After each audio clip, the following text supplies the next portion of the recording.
Chapter 15. Jeremy wades through the darkness, this time knowing full well where it will lead. He's reluctant to go into the red glow again, but he just cannot fight the instincts telling him there are answers to be found there beyond the emitted aura. Continuing onward, wondering what exactly it is the man in the mirror knows about his father. After what seems like an eternity, he finds himself in the blinding light of a familiar room. It's his bathroom again, and the mirror stands before him just as it did last time he found himself there. "Welcome back, Jeremy, my boy. How have you been?" The mirror greets Jeremy as his reflection comes into focus. The image of himself smiles softly, beckoning Jeremy across the room.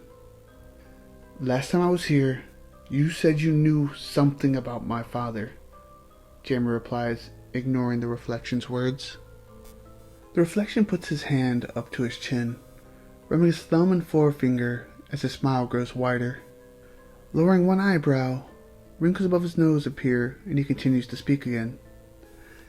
"I see we are straight to business tonight," the reflection says as he inches closer to the surface of the mirror. "You don't want to chat, my friend?" The reflection asks with a grimace on his face, allowing only the canine tooth on the left side of his mouth to show from behind his lips. It was then that Jeremy noticed something different about his reflection this time. After searching the reflection up and down, Jeremy notices it's a bit more pale. It's thinner, and much darker around the eyes than he is himself. Unlike last time, where it was a perfect reflection, this time it looks as though Jeremy is staring at a very ill version of himself in the mirror. "You said last time that you know something about my father," Jeremy says, smacking the countertop with strong emphasis. "Now tell me." He continues, keeping his eyes locked on those of the reflection until he gets a response. Okay. Calm down, Jeremy." The reflection throws up his hands in innocence. "Remember, you may not like what it is that you will see." The reflection trails off as he rubs his finger vertically down the mirror, causing rippled chaos along its surface. After a moment, the ripples begin to fade, and a clear picture of a bedroom begins to come into focus. Jeremy tries to figure out where he has seen this room before, but it is too dark to make a clear image. Through the darkness, however, Jeremy is finally able to make out a lump under the covers of the bed and a door cracked open in the background of the scene. Suddenly, the lump moves and a face emerges from beneath the blanket. "No, why are you showing me this?"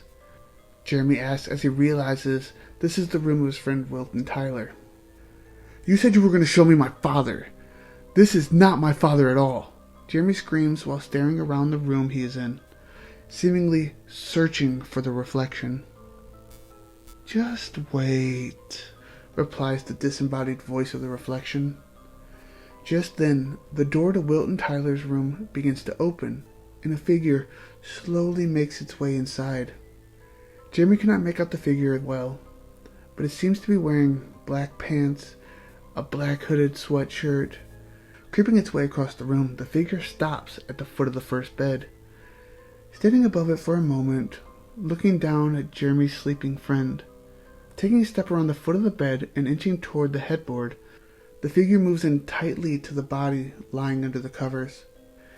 Kneeling on the floor next to the bed, the figure seemingly inhales deeply, sniffing Jeremy's friend as he sleeps. Quickly, it stands to its feet and jerks its head around the room. Every movement is quick and tight, as if the fine motor skills of the being are not present. It appears to have caught the scent of something else. It turns and the figure slowly creeps closer and closer to the other sleeping brother lying silently in his bed just mere feet away.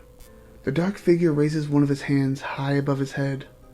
Light shining from the doorway across the room reflects off the steel of the knife now visible within his grasp. As it stares down at Jeremy's sleeping friend, it becomes quite visible that this twin is Wilt. "I don't want to watch this," Jeremy yelps as he backs away from the mirror. Make this stop! Now! He turns from the mirror, shutting his eyes tightly and covering his ears. Aw, don't do that, the reflection calls from behind. Here, get a better view!